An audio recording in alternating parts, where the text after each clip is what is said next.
Welcome to Pure Hustle Podcast. I'm Mike. And this is Orlando, and we're here for another Monday mini-sode. And the only reason I'm laughing is because you caught me off guard. I'm trying to send an offer here, thinking that we're not recording yet. And out of nowhere, Mike's like, "Welcome to Pure Hustle Podcast," which is great. Hey man, keeps us on our toes. You gotta get into it, man. Yeah, I mean, we're always working. Like if we weren't, sending offers or accepting offers.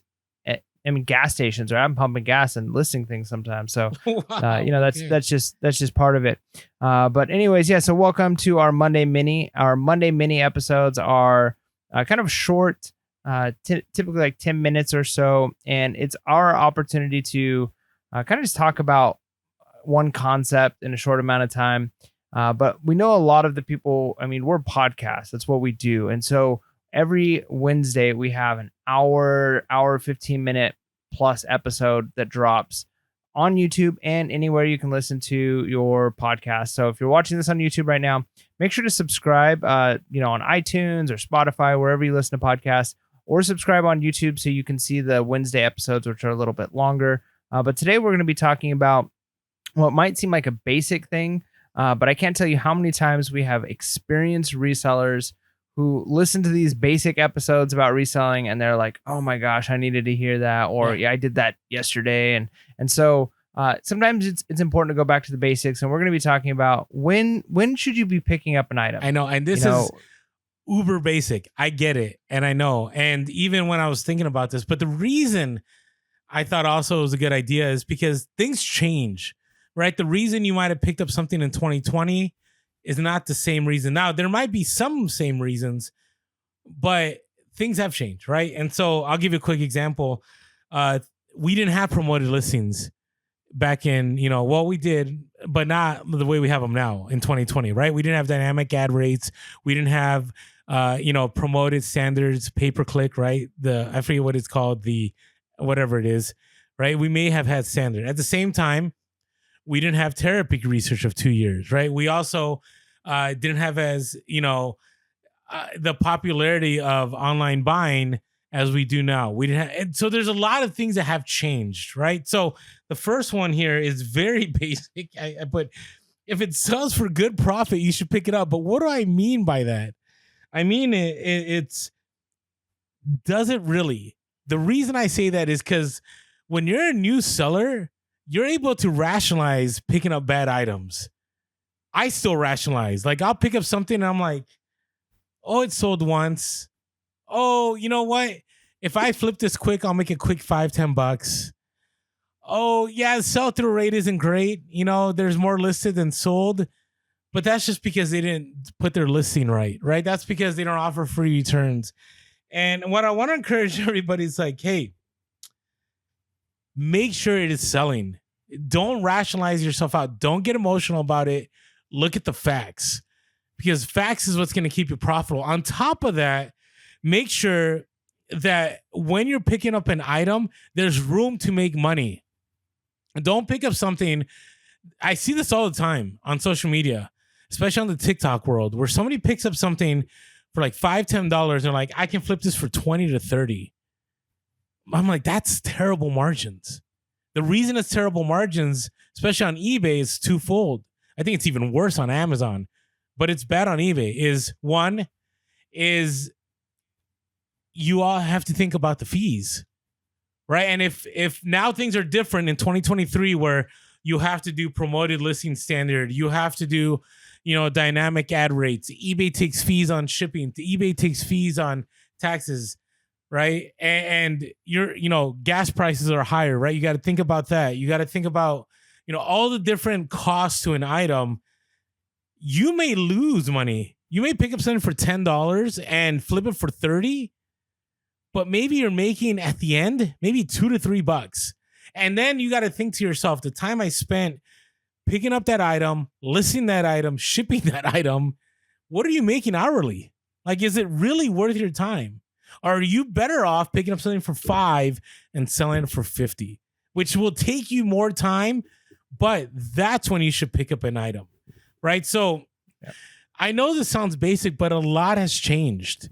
In the early days, like 2012, I'm going on a rant here. Sorry. In 2012, and that's early days for me. There's people that would be like, in the early days of 1999, I can't go that far back. I had friends that have, back then, sure, you could pick up something for $10 and flip it for 30, and you would make more money. More money was in your pocket because fees were less, right? You didn't have all the promoted stuff. You didn't have all the competition. You didn't have send offer or best offer, right? Now you did have extra fees. Like I remember when you took pictures, you had to pay, I think, like 12 cents extra per picture after 3 or whatever. So there were different fees, but there was a lot more money in your pocket. Now a lot of that money is gone. So you got to think about that. Yeah, that's good. That's good. And that kind of leads into the next one is, do you really know how to list this thing that you're going to be picking up? Now, if there's something you find that's very, very profitable, let's say you find it's not your normal niche, you find a camera, you find a lens, you find Hot Wheels, and you don't know a lot about it, but you know that this one you can sell for a lot of money, it's definitely worth picking up. But if it's like iffy, and you know that you're going to have to do a lot of research and you're going to have to figure out, like, I know there's some of these have sold, but like there's so many different models. And then I got to figure out which model this is. And then there's so much involved. And now research can be really good. Again, if it's a profitable thing you're picking up, but if it's something where you're like not 100% sure, you might be wasting time buying something that once you do all the research, you're like, actually, this wasn't what I thought it was. Or you're going to spend hours looking up all the things just to put in the descriptions, right? Because certain items, the types, like you're going to get a lot of questions from buyers, right? Where, what's the focal length on this lens? What's the this? What's the that? And if you're like, I don't know, Orlando's done that before where he's asked me, he's like, somebody asked this question. What does it mean? What kind of mount? And so I've had to answer some of those questions. And so if you don't know how to answer some of those types of questions that come in because it's not your niche, it's not your field, and it's not enough of a profitable item, you might spend more time than the money you're making on it is worth. Yeah, agreed. And again, you got to think about that. So, for example, the other day I sold something for $300, right? And had I not known like how to take the picture, so I know that like on Doug Decoys, that people want certain pictures of certain angles.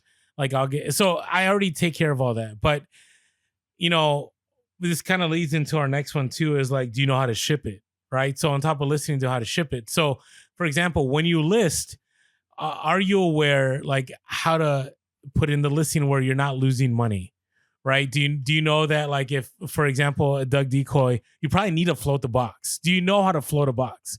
Now you can learn, but if it's like, for example, me spending 30 minutes to pack a certain decoy that's sold for $300, worth it. Me spending 30 minutes to pack a Doug Decoy that's sold for $30, not worth it. Right. And I don't know how to float the box. I don't know how to make sure to, protect the neck of the duck so it doesn't snap off in case the box falls. Right. I don't know, on certain like valuable items that, when I pack it, I shouldn't put bubble wrap because the bubble wrap might melt into the item. Right. I when it comes to certain hats, do you know how to ship certain hats? Like it's always good to learn. Don't get us wrong. We're not saying don't learn, but when you're pressed for time and you're outdoor sourcing, you're like, should I pick this up or not? You have to have those in mind. Do you know how to take pictures of certain items? Right. Do you know, for example, like you said, when it comes to cameras, I'm horrible with cameras. Now, I've made a lot of good money on cameras. I've sold a camera before for $1,500. I've sold, vintage cameras all day long, $400 to $500. Okay. But there are certain things that I picked up and I probably could have sold for 400. I just didn't know how to list it. I didn't know how to title it. I didn't know the right keywords. And so I ended up losing money. Now, could I have spent time? Sure, I could have spent the time, but I just didn't know. So it's a hard one. You have to figure out whether that's something you want to spend time on. But again, do you want to spend the time? Going back to the shipping, do you know how to ship it? I just recently sold it was like a 5-foot bear. Remember that bear I had? Yeah. Yeah, it finally sold it. It finally sold. It finally sold. Okay. Now, I spent $125 on that bear. You know how much I sold it for? How much? $200. Yeah, not worth it. No, was not worth it. I had to bubble wrap that thing. I had to put a box on top of a box. I had to, luckily I charged shipping, but I spent probably a good hour packing that thing. And I don't think I knew how to list it. I don't think I had to list it for like 3 years and nothing. And I did research. I put in keywords. It just wasn't it. It wasn't worth picking up. Okay, so this is what I mean. Just because you see something, and at that time when I picked that up 3 years ago, there were comps for like $400 to $500, even $800. Now, nothing like that. And once somebody offered me $200, I'm like, let's get it out of here. It's taking up too much retail space. It's just not worth it to me. Get it out. I mean, at least you had it listed. I mean, the kind of the big one for me is, are you actually going to list the items you're picking up? Or is this going to be a something you're adding to your death pile collection? Like, are you collecting a death pile of items that you're never going to list? And you got to know yourself. You got to know, what are the items that I'm going to pick up that I'm not going to list? For me, a lot of times, I mean, I think I've stopped picking up VCRs, but like that's like the easy one for me to talk about. Is I used to pick up VCRs, and I didn't mind when I first started selling because like I only had like 50 items in my store. So if I had 3 VCRs and I was going to spend an afternoon checking them and making sure they worked and listing them. But then when you got a death pile of like 60 items and you're like, I've got 3 VCRs in that pile, those are the last things I'm picking. So they never end up getting listed. Yeah. And so you got to make sure that you're picking up items that you know you're going to list. If you hate taking clothing measurements, don't pick up the clothes. If you hate storing shoes and digging through shoes because you think they stink and they're like, don't pick them up, right? Like, because if it's not something you're going to be willing to do, you're not gonna list it. Sometimes I've had some of my more profitable items sit for a long time because I know, man, I'm gonna have to spend a bunch of time putting these in order and making sure all the pieces are in it. And even though I might be able to make a couple $100 on this, I'm gonna have to spend an hour doing that. I'll do it another day, right? And then you never make any money when you do that. So is it something you're actually going to take the time to list? Think about that when you're out there. And honestly, that's a sign of maturity. Growing and maturity is turning down something that might be profitable because you know you're not actually going to list it, or it's going to be, you're better off spending that money somewhere else. No, agreed. Now, this last one is a weird one, but it's a new one for me. Is if it gets returned, are you going to be okay? Okay, so let me give you an example of something that I'd be okay and one that I wasn't okay. So I had a pair of Alden shoes, Shell Cordovan. They're worth like about $500 to $600. Okay, they sold 3 times, and they were returned 3 times. But guess what? It didn't really faze me. Yeah, I lost $10 each time it was shipped back because I have free returns. Okay. But it wasn't a big deal because I knew that they would eventually get to the right home and it wouldn't cost me anything, right? In the long run, right? Because I spent $20 for the shoes, and in the end, I sold them for $400. Now, I sold them for $400 3 times, okay? And each time I lost money on shipping, okay? Like the return shipping, right? So $30. But still, I was okay with that return. But on the other side, I remember I used to pick up these heaters that you'd pick them up at the thrift for like $20 and they'd sell for like $150. But the shipping, because they're super heavy, would cost me like $100 to ship. Okay.